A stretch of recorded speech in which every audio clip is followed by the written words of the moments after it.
자, 그래서 거기 첫 페이지 보게 되면은,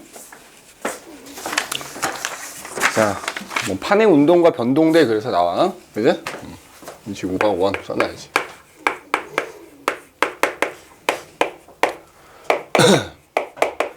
판의 운동과 자, 변동대.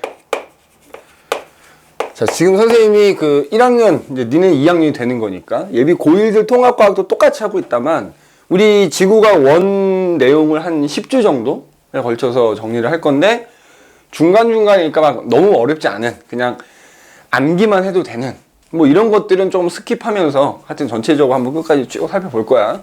그래서 뭐 오늘은 이제 첫 시간이니까 니네 아는 내용이 좀 많이 나오긴 한다만 이것까지 넘어갈 수는 없는 내용이라 포함을 시켰는데 중간중간에 뭐 단순히 암기만 해도 되는 내용들은 뭐 간략하게 설명을 하거나 건너뛰거나 이렇게 하면서 하여튼 10주 동안 쭉 한번 살펴볼 겁니다. 그래서 첫 번째로 판의 운동과 변동대라는 게 나오는데, 자, 뭐 판은 이제 우리가 뭐 배운 거이기도 하다만서도, 자, 변동대도 마찬가지 배웠어. 변동대가 뭐다? 대자라는 게 띠 대자거든, 띠. 그러니까 여기서 변동은 지각 변동이 일어나는 지역들이 있단 말이야. 지각 변동이 활발하게 일어나는 지역들이 이제 전 세계적으로 특정 지역에 이렇게 띠 형태로 모여 있어요. 그거를 우리가 변동대라고 부르는 거야. 이 변동대에는 이제 세 가지가 있는 거지. 지진대라는 게 있고, 그 다음에 화산대라는 게 있고, 그 다음에 조산대라는 게 있는 거야. 얘네 셋을 합쳐서 그냥 변동대라고 불러. 지각 변동이 활발하게 일어나는 지역들이 띠 형태로 이렇게 모여 있는 곳, 거기를 우리가 변동대라고 부른다 이거야. 그래서 우리 뭐 배운 내용이니까 지진대, 화산대, 자, 지진대는 지진 활동이 활발하게 일어나는 지역들일 것이고, 화산대는 화산 활동이 활발하게 일어나는 지역일 것이고, 조산대라는 건 뭐지? 조산 운동이 활발하게 일어나는 지역이니까, 너네 한 번씩은 다 들어봤을 법한 그 유명한 산맥들 있지. 뭐 알프스 히말라야 산맥이라든지 안데스 산맥이라든지 이런 데가 이제 대표적인 조산대다 이렇게 생각하면 돼. 조산, 산이 만들어지는 요즘 운동이 일어나는 지역들. 근데 우리 알다시피 얘네들은 거의 일치하죠. 거의. 그죠? 이 지진대, 화산대, 조산대를 통틀어서 변동대라 하는데 얘네들은 지도상에 이렇게 표시를 해보면 거의 일치하는 것을 볼 수가 있지. 이게 지금 배운 내용이라 그래. 그럼 왜 일치하지? 대부분 지진 활동이나 화산 활동과 같은 지각 변동은 주로 어디서 일어난다? 좀 이따 나오겠지만 판의 경계에서 일어나기 때문에 이게 대부분 일치한다. 이제 판의 경계라는 곳에서 일어나기 때문에 판의 경계에서 일어나기 때문에 대부분 일치하더라 이것이. 물론 이런 건 있지. 지진이 일어나는 곳이라고 해서 화산이 일어나지는 않아. 그런데 화산 활동이 일어나는 곳에서는 반드시 지진도 같이 일어나게 돼 있어. 요거는 좀 기억을 해두고. 알겠지? 지진이 일어나는 곳에서 반드시 화산 활동이 일어나지는 않지만 반대로 화산 활동이 일어나는 곳에서는 반드시 지진 활동 같이 일어난다. 라는 거 이거 해두시면 되겠고, 그러면 이 변동대라고 하는 거, 지진대, 화산대, 조산대는 우리가 이렇게 전 세계적으로 큰 대륙들이 이렇게 있다고 하면 대부분 대륙에 특히 태평양이라는 바다 기준으로는 대륙의 가장자리에서 일어나는 경우가 많아요. 그러면 변동대하고 반대라고 할 수는 없지만 약간 반대의 의미를 갖고 있는. 그러니까 지각변동이 굉장히 활발한 지역 반대로 지각변동, 즉 선캄브리아대라는 시기 이후에 지각변동이 거의 일어나지 않은 지역이 있어. 이걸 우리가 순상지라고 불러. 순상지. 그래서 선캄브리아대라는 지질시대 이후에 지각변동이 거의 일어나지 않은 곳을 우리가 순상지라 불러서 대부분의 변동대가 대륙의 가장자리에 분포한다고 하면 순상지는 큰 대륙의 거의 중앙 부분, 대륙의 중앙 부분은 거의 지각변동이 일어나지 않았다.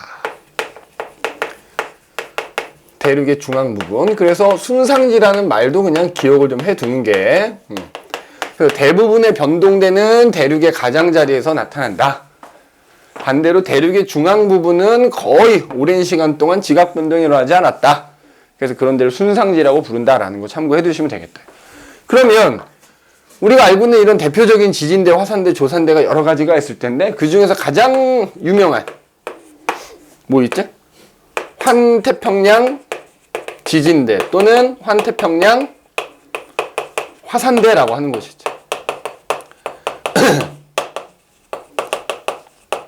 환태평양 지진대 또는 환태평양 화산대라는 것이 있어요. 그지? 그래서 우리 이제 여기 우리나라가 이렇게 있고 여기 이제 이쪽으로 뭐가 있어? 이렇게 유라시아 대륙이 있는 거지? 그리고 여기 태평양이라는 바다가 있고 이쪽에 이제 뭐가 있지? 이렇게 남아메리카, 북아메리카 대륙들이 이렇게 있지, 그지? 그래서 보면은 환태평양이라는 게 태평양이라는 바다를 고리 모양으로 나타난다. 고리 환자거든. 그래서 여기 우리나라 앞에는 일본을 포함했고 이렇게 이 지금 여기 분홍색으로 표시한 요 부분에서 지진이나 화산활동이 굉장히 많이 일어나거든. 그래서 태평양 가장자리 고리 형태로 나타난다 그래서 환태평양 지진대 또는 화산대라 불러. 환태평양 변동대라고도 하고. 그래서 여기서 전 세계에서 일어나는 지진이나 화산의 80% 이상이 80% 이상이 여기서 일어난다. 그래서 우리 이 환태평양 지진대 화산대 별명이 있지. 뭐야? 불의 고리라고 표현하지. 불의 고리. 그래서 우리나라는 살짝 피해 있지만 그래서 일본에서 지진이나 화산대 굉장히 활발한 이유가 바로 일본이란 나라 자체가 여기에 속해 있기 때문이다 이거지. 그지? 그래서 그 다음에 또 얘네 말고 또 유명한 데는 자 이쪽에 이제 아메리카 대륙이 이렇게 있고 이렇게 있고 이쪽에 뭐가 있지? 대서양이라는 바다가 있지? 대서양 한가운데 이렇게 바닷속에 좀 이따 나오겠지만 대서양 중앙해령이라고 하는 곳도 유명한 화산대이자 지진대이자 이렇게 된다 이거지. 그지? 그 중에서도 이제 제일 유명한 데가 그 다음에 뭐 조산대로 따지면 이쪽에 이제 히말라야하고 알프스가 이렇게 이어져 있는 알프스 히말라야 조산대라는 것도 있고요. 알프스 히말라야 조산대.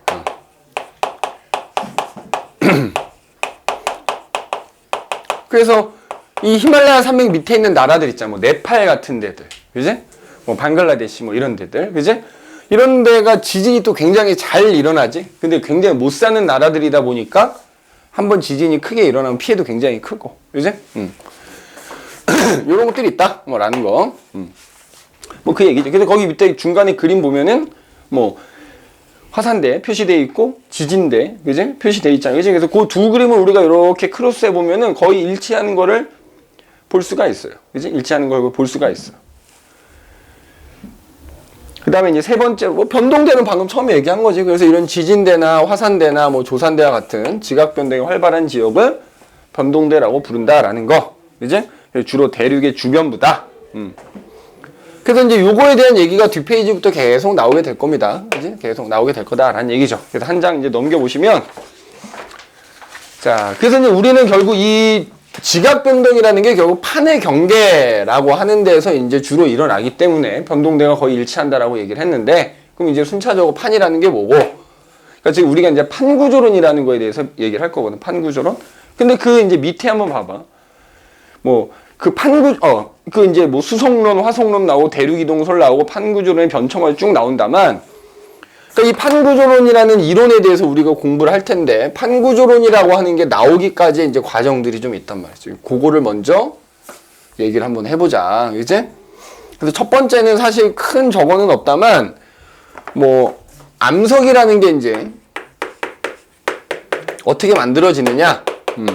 특히 암석 중에서도 이제 이 화강암이라는 암석을 가지고 이 암석이 어떻게 만들어졌느냐를 설명하는, 주장하는 이론들이 뭐 크게 두 가지가 있대. 수성론하고 화성론이라는 게 있고요. 그죠?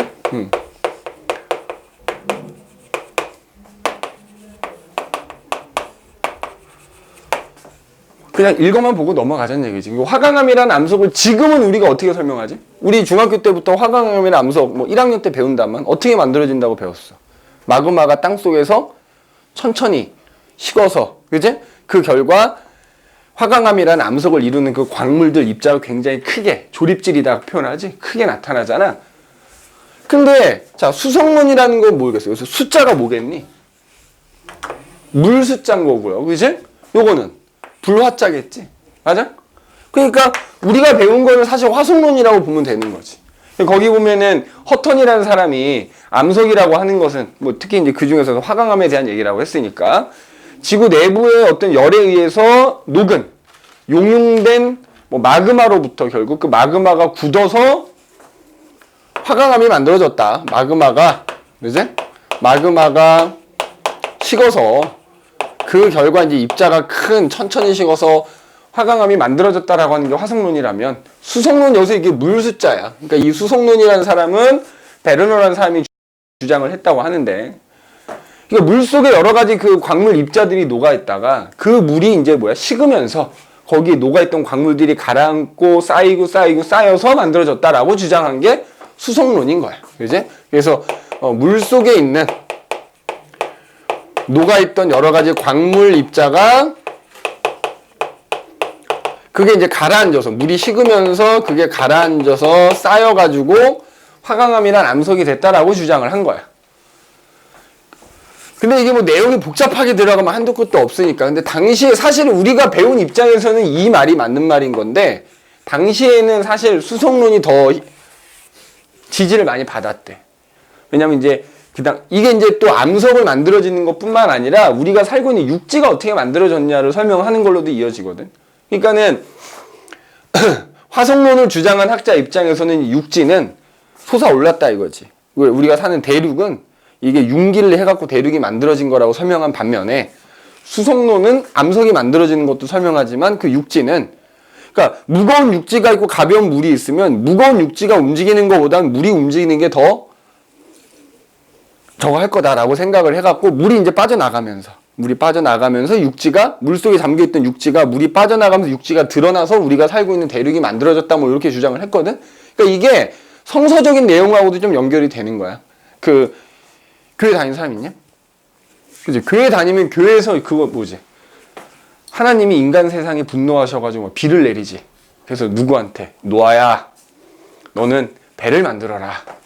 그래서 이 전 세계에 존재하는 모든 동물의 암수 한 쌍씩만 태워라. 니네 가족만 태워라.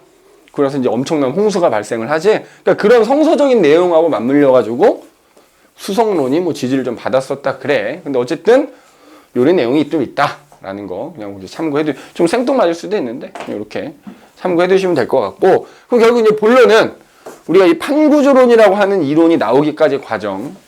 자, 그러니까 판구조론이라는 게 정립되기까지의 과정.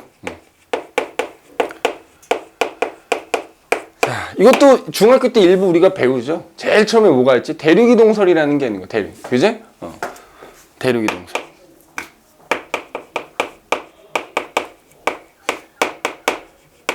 그래서 이거 니네 아마 이번에 시험 범위에 좀 일부 나오기도 했잖아. 그지? 대륙이동설 베게너라는 사람이 그지? 주장을 한 거지. 그래서 지금은 이 큰 대륙, 우리 5대양 6대주라고 해서 6개 대륙들이 다 터져 있지만, 과거에 우리가 시험 봤잖아. 언제? 고생대쯤에는 그 대륙들이 다 모여서 어마어마하게 큰 초대륙을 형성했을 것이다. 그러다가 그 초대륙들이 분리가 돼서 움직이면서 뭐야? 결국 현재와 같은 분포를 보이게 됐다라고 하는 대륙 이동설이지. 그지? 판게아라는 게 큰 초대륙이 만들어지고, 그지?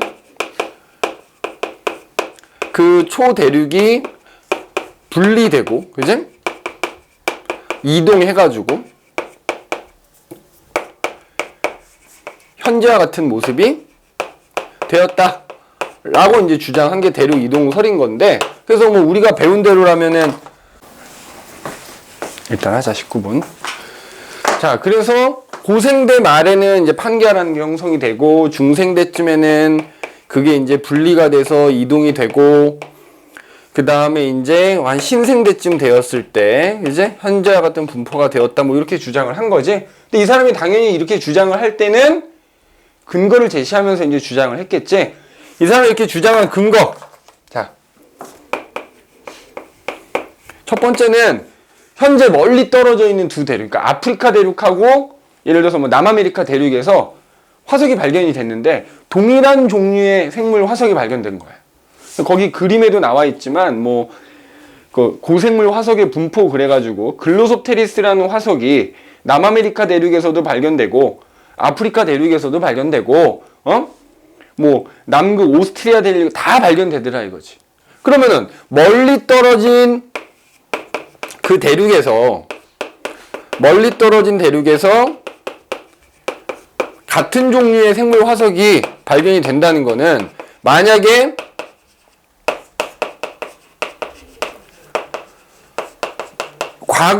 과거에도 지금처럼 떨어져 있었다라고 환경이 다르니까 같은 종류의 생물이 존재할 수가 없거든.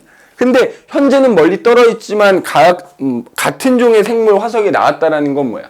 과거에는 거기가 같은 환경을 가진 같은 지역이었다라는 얘기가 되는 거지. 그러다가 지금이야 뭐 원인은 모르겠지만 떨어져 있게 된 거다라고 주장할 수 있는 거잖아요. 두 번째는 마찬가지로 멀리 떨어진 대륙에서 같은 지질 구조를 갖는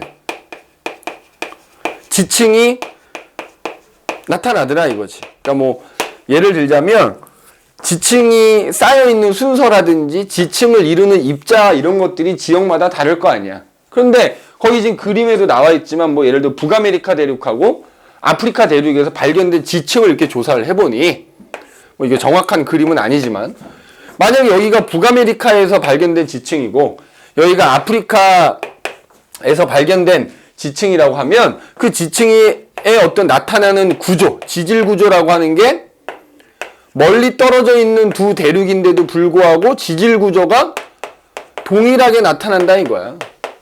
그럼 이것도 마찬가지지.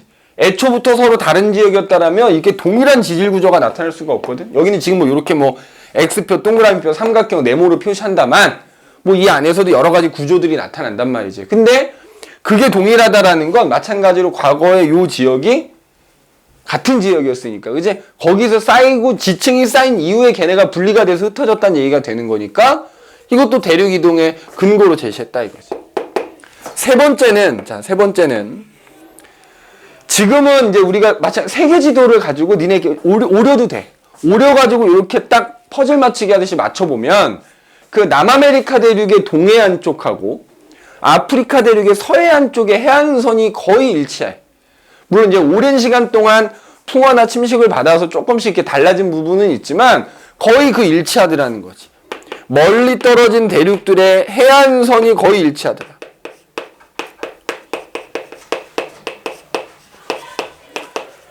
풍화 침식을 고려한다 하더라도 거의 그러니까 예를 들어 우리 남아메리카 대륙 이렇게 돼 있잖아요. 뭐 이렇게 돼 있지 않냐 지금? 그지? 브라질이 있고 이쪽이.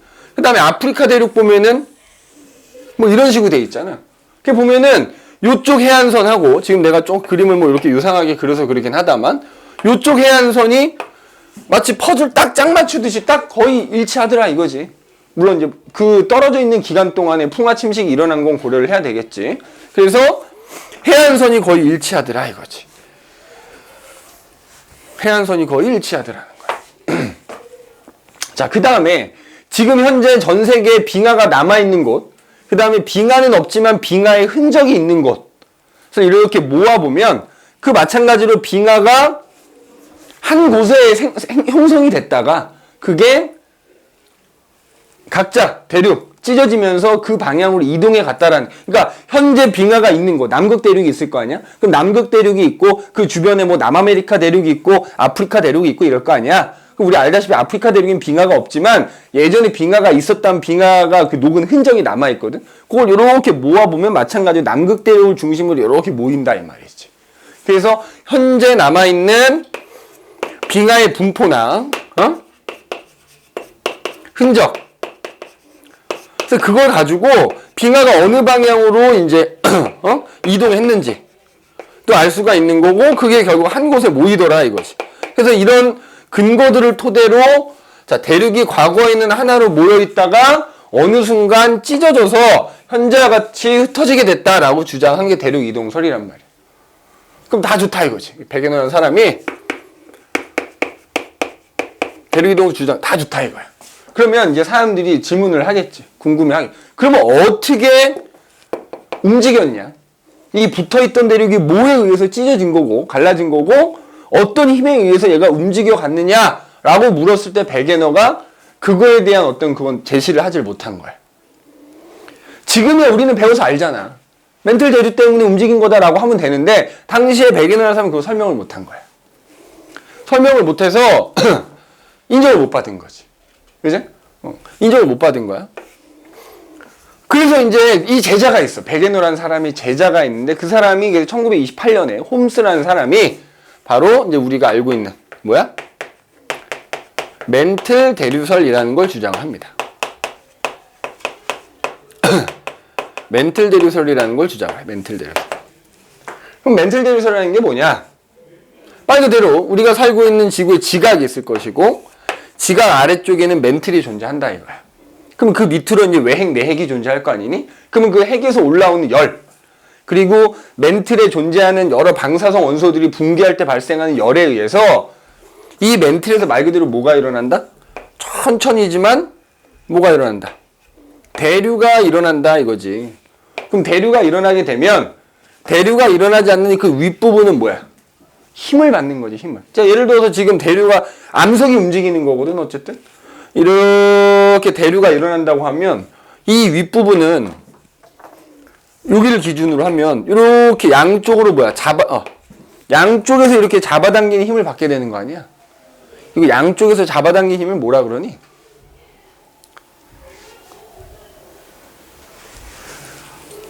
이거 늘 나와. 그지? 이걸 모르면 안 돼. 양쪽에서 잡아당기는 힘 나오면 항상 장력이라 생각하면 되고요. 양쪽에서 미는 힘 나오면 항상 횡압력이야. 그래서 그러니까 어쨌든 이 경우는 이제 장력이 작용하니까 오랜 시간에 걸쳐서 장력이 작용하다 보면 여기 점점점 균열이 생겨서 어떻게 돼? 이렇게 이제 조각이 날 거다 이거지. 조각이 나고 나면 이제 어떻게 돼? 그 멘틀 대류에 의해서 그 방향으로 얘가 움직여 갈 거다. 라고 하는 게 멘틀 대류설이라고 생각하면 되지. 그러니까 이 멘틀 대류설에 의해서 뭐가 설명이 되는 거야? 이 한 덩어리였던 대륙들이 왜 쪼개지게 됐고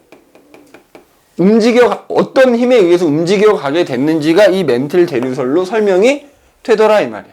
그지? 되더라. 라는 게 있어. 홈즈가 주장하는 게 멘틀 대류설이라는 게 있어. 자, 그 다음에 보면 1962년에 이제 뭐가 나오냐면 해저확장설이라는 게 나와. 해저확장설. 그지? 해저확장설. 봐볼게. 해저확장설이라는 말 그대로 바다 밑바닥이 점점점 어떻게 되더라? 넓어진다 이 얘기거든. 자, 해저. 이거 여기다 지우고 쓸까?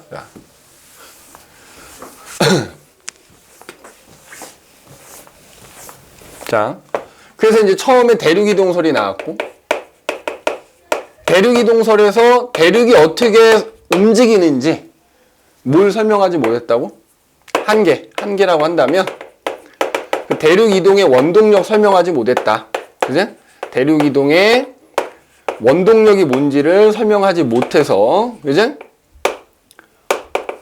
인정을 못 받다가 이제 그 제자에 해당되는 홈즈가 멘틀 대류설이라는 걸 주장하면서 멘틀 대류에 의해서 대륙이 움직였다.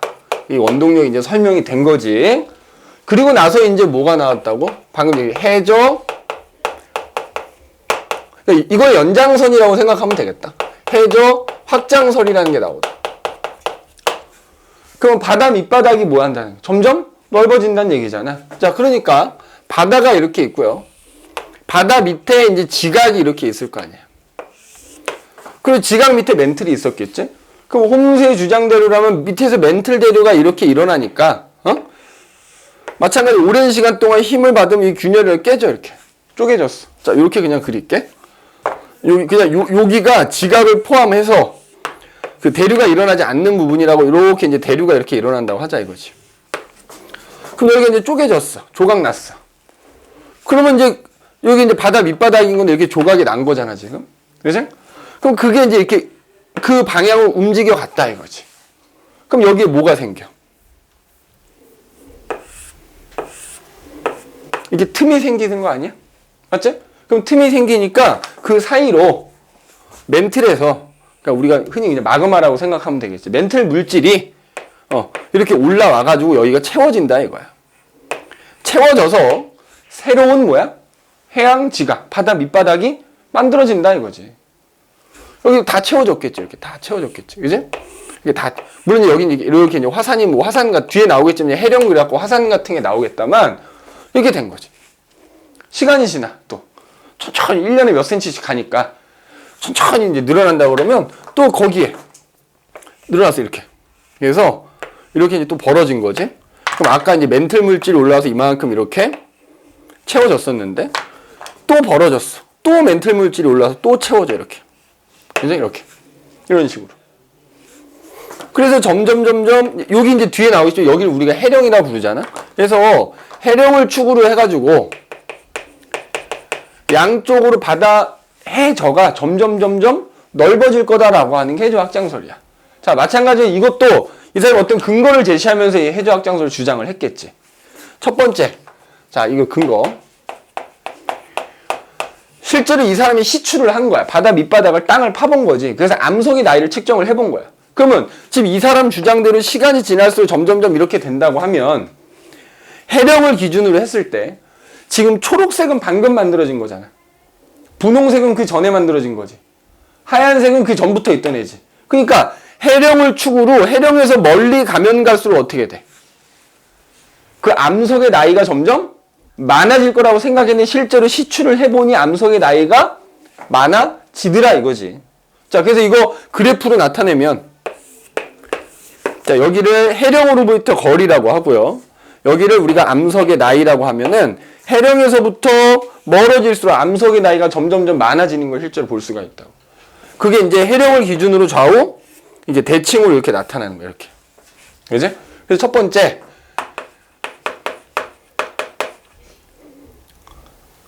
해령으로부터 그지? 멀어질수록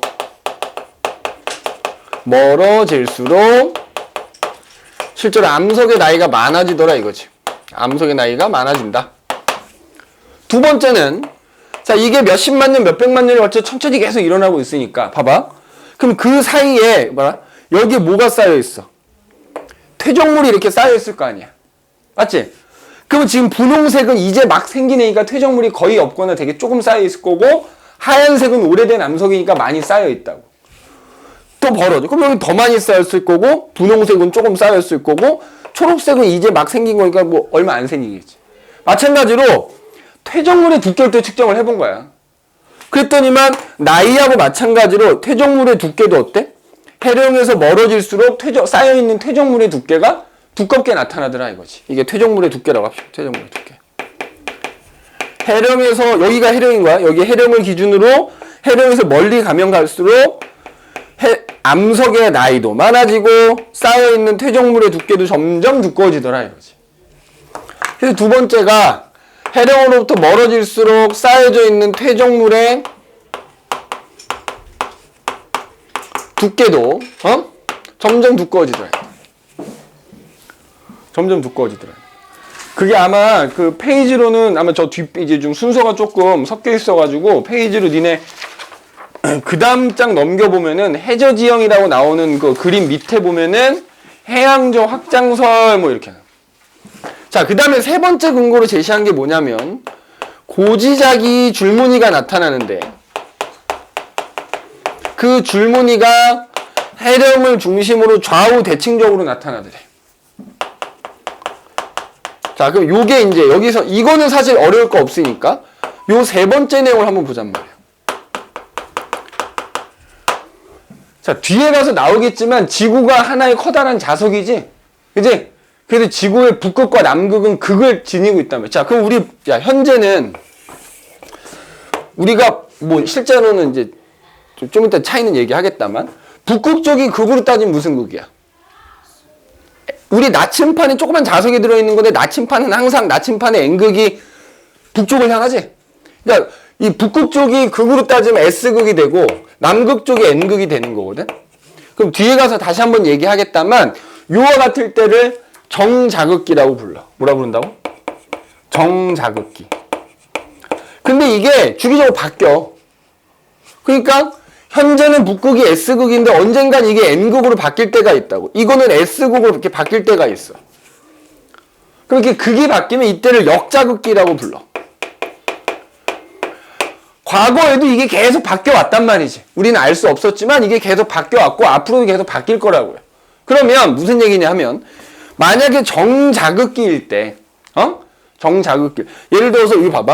요 하얀색 암석이 만들어질 때는 정자극기였다고 해보자고. 그럼 니네 암석 속에 들어있는 철 성분 있지? 철 원자. 철 성분 그 자체가 하나의 또 자석이라고 생각해도 되거든. 그러면 걔네들이 굳을 때 철 자석이라고 생각하자고.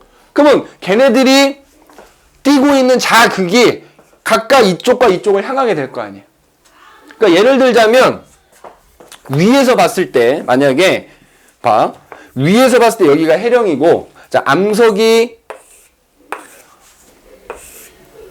뭐 이런 식으로 이렇게 자, 여기를 기준으로 이제 이렇게 멀어지면서 암석이 만들어진 거야.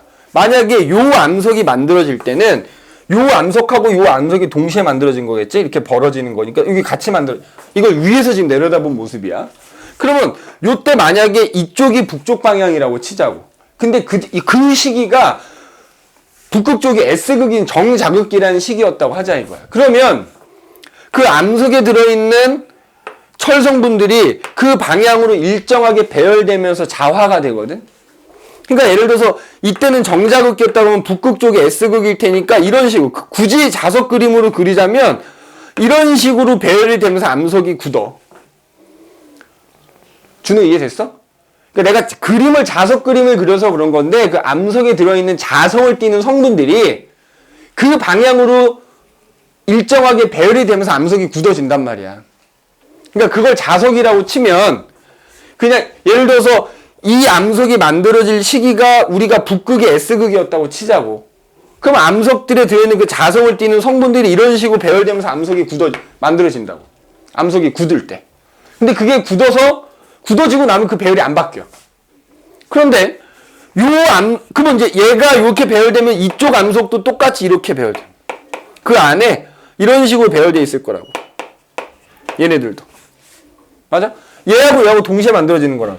그 다음에 이제 얘가 만들어져. 얘가 만들어질 때는 봤더니 역자극기가 된 거야. 예를 들어서. 그럼 어떻게 나타나? 그 안에 들어있는 애들이 반대로 배열되겠지? 이렇게.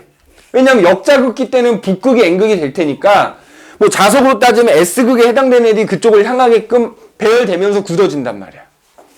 이렇게. 그럼 여기도 마찬가지겠지. 이렇게. 그러니까 이런 식으로 내가 자석 그림을 그렸다만 암석이 만들 때 걔네들이 일정한 방향으로 배열되면서 이렇게 굳어지다 보니까 해령을 기준으로 대칭적인 줄무늬 같은 게 나타난단 말이야. 그걸 고지자기 줄무늬라고 표현한다고. 그러니까 그게 대칭적으로 나타났다라는 건 뭐다? 같은 시기에 여기하고 여기가 같이 만들어졌다는 얘기니까 같이 점점점 멀어지고 있다라는. 정자극기, 역자극기, 정자극기. 그러니까 만들어진 시기가 다 다르다는 얘기니까. 그지? 해령에서 기준으로 점점점 멀어져 가면서 암석이 만들어지고 있구나. 바다 밑바닥이 점점 넓어지고 있구나라고 생각을 하게 된 거예요. 그래서 이런 걸 근거로 그지? 바다 밑바닥이 점점 넓어진다라고 주장을 한 게 해저 확장설이 되겠다 이 말이야. 해저 확장설. 그지? 그러면 이제 결국 우리가 배우려고 하는 건 판구조론인데 판구조론은 자 멘틀데르설하고 이 해저 확장설을 그냥 합친 내용이라고 생각해도 돼. 이 멘틀데르설하고 해저 확장설이 합쳐져서 결국 우리가 배우려고 하는 이 판구조론이다라고 생각을 해주면 되겠다 이거지. 물론 선생님 나중에 추가로 설명을 하겠다만 판구조론만으로 설명이 또 안 되는 것들이 있어. 그지? 그것 때문에 뭐 풀름설이라는 것도 나오기도 하는데. 자, 그래서 일단 판구조론. 그래서 뭐야? 우리가 살고 있는 지구의 표면은 크고 작은 10여 개의 판이라는 것으로 이루어져 있다. 자, 그래서 이제 크고 작은 판 10여 개의 판이라는 것으로 이루어져 있다라고 하는 게, 그리고 이제 그 판들이 끊임없이 뭐 한다? 움직인다. 판이 끊임없이 움직이면서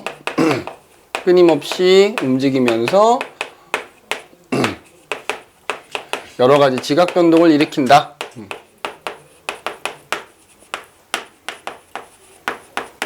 그리고 그 판들마다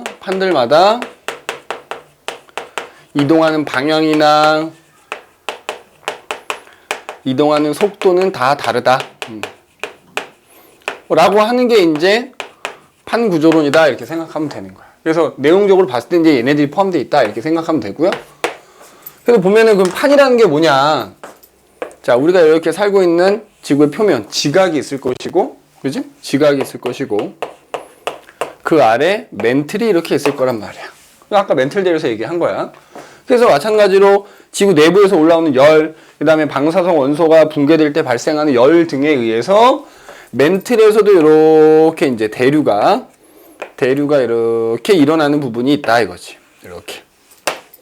그래서 멘틀에서 그 대류가 일어나는 부분을 우리가 뭐라 부르냐면 이 부분을 자, 연약권이라고 부르는 거예요. 연약권. 연약권에서 멘틀 대류가 일어나게 되고, 그러면 그 대류가 일어나지 않는 그 윗부분, 그러면 저기 봐봐, 지각에다가 그 멘틀 윗부분, 멘틀 상부라고 얘기하는데, 그래서 그 부분들이, 요 두 부분들이 이 밑에서 일어나는 대류에서 힘을 받아서, 아까도 이제 오랜 시간에 걸쳐 힘을 받다 보면은 결국 균열이 생겨서 이렇게 뭐야? 서로 조각조각 난다 이거지. 그래서 요 부분은 여기를 기준으로 하면 이 부분은 양쪽으로 이렇게 서로 멀어지게 될 거고, 여기하고 여기는 서로 이렇게 뭐 가까워지고 이렇게 되겠지. 그래서 요 부분 멘틀 대류에 의해서 결국 조각나서 움직이는 요 부분, 지각과 멘틀의 윗부분을 포함한 걸 우리가 뭐라 부른다? 판이라고 부르는 거지. 또는 암석권 이렇게 불러. 암석권. 그래서 이런 크고 작은 이런 판들이 크고 작은 게 한 10여 개쯤 있다 이거지. 걔네들이 끊임없이 밑에서 멘틀 대류가 일어나기 때문에 끊임없이 움직이고 있고, 그래서 그거에 의해서 이제 지각 변동이 일어난다 이거야. 그리고 걔네들마다 움직이는 방향이나 속도는 다 다를 것이고. 그지? 그러면 이 판이라고 하는 게 말이야, 두 가지가 있는 거지. 그지? 두 가지가. 왜냐면 이 지각이 이렇게 돼 있는 거 아니니? 우리가 알다시피 지각이 두꺼운 대륙 지각이 있고, 그지? 얇은 해양 지각이 있단 말이야. 해양 지각 위에는 이렇게 바다가 있을 거 아니야. 맞지? 그래서 판은 판인데, 이렇게 판에서 대륙 지각을 포함하고 있는 판은 대륙판이라고 부르는 거고, 그지? 해양 지각을 포함하고 있는 판은 해양판이라고 할 거야. 참고로 이 판의 평균적인 두께는 한 100km 정도 됩니다. 평균 두께는 한 100km 정도 되는데, 평균이니까 자, 대륙판은 대륙지각이 훨씬 더 두껍기 때문에 당연히 대륙판이 해양판보다는 두께가 어떻다? 더 두껍다. 두께가 더 두껍다 이거지. 반면에 해양판은 상대적으로 얇다. 어쨌든 그 둘의 평균 냉값이 한 100km 정도 되는 거다. 이렇게 이제 생각을 해주면 되고. 그 다음에, 그런데, 우리 알다시피, 멘틀은 뭐 성분이 똑같겠지. 여기 멘틀이나 여기 멘틀이나. 대륙 지각의 주성분이 뭐지? 화강암이야, 화강암. 여기는. 해양 지각의 주성분은 현무암이라고요. 자, 화강암하고 현무암 중에 누가 더 무겁지? 여기서 무겁다라는 거는 누가 밀도가 더 크냐 이 말이거든. 누가 밀도가 더 커? 우리가 들어보면 사실 화강암이 더 무겁게 느껴지거든. 근데 이거를 현무암에는 구멍이 되게 많아서 그래. 기포가 빠져나간 자리에 구멍이 많아서 그런 거지. 이거 구멍 다 맺고 같은 크기로 들어보면 현무암이 더 무겁어. 그러니까 밀도가 더 얘가 크다는 얘기야. 따라서 두께는 얘가 더 얇지만 그 화강암으로 현무암으로 이루어진 해양지각을 포함한 해양판이 밀도는 오히려 더 크다 이거지. 크다. 밀도는 작다. 이렇게 되는 거지. 두께는 얘가 훨씬 더 두껍고 밀도는 오히려 해양판이 더 크다 이거지. 그럼 나중에 얘네들이 이제 움직이다 보면 서로 부딪히는 경우에 당연히 무거운 놈은 밑으로 내려가려고 하겠죠. 내려가려고. 그지? 그래서 여기다 처음에 썼어야 돼. 안 썼다면서 대륙판은 대륙지각에다가 멘틀의 윗부분 포함하는 거. 대륙지각에다가 멘틀 윗부분을 포함한 게 대륙판이다라는 거고, 해양판은 해양지각에 멘틀 포함한 거다. 이렇게.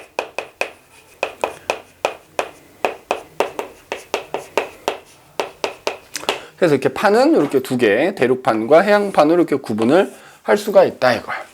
그래서 그런 판들이 멘틀 대류에서 끊임없이 움직이는데, 그러면 봐봐. 여기 지금 그림에 그려놨다. 물론 이제 여기서는 화살표 방향을 이제 반대로 그리긴 해야 되겠다. 이렇게 바꿀까, 그러면? 이렇게 바꿔볼게. 뭐 상관은 없어.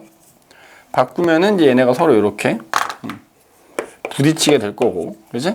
멘틀 대류가 여기서도 이렇게 올라가는 뭐 이렇게 된다고 치면 여기 이제 서로 이렇게 뭐 이렇게 되겠지.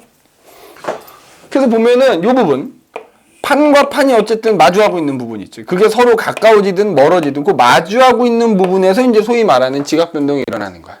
그래서 이 부분을 우리가 뭐라 부르는 거야? 이걸 판의 경계라고 부르는 거야. 판의 경계. 그죠? 판과 판이 서로 가까워지던 판과 판이 서로 멀어지던 그지? 그 부분에서 지각 변동이 끊임없이 일어난다. 그 부분을 뭐라고 한다? 판의 경계라고 한다 이거야. 너희는 배웠다 이거지. 그지? 너희는 배워. 준호는 좀 배운 지 됐겠다. 너는 아마 중간고사 때 시험을 봤을 거고 윤영이하고 수환이도 중간고사 때 봤나? 판? 이번에 아니지. 그치? 지난 중간고사 때 봤겠다. 그치? 기말고사는 아니었고. 그치? 어쨌든 판의 경계라고 하는 거야. 판의 경계. 그럼 이제 그 판의 경계에 대해서 얘기를 해볼 거라 이 말이지. 판의 경계. 자, 판의 경계.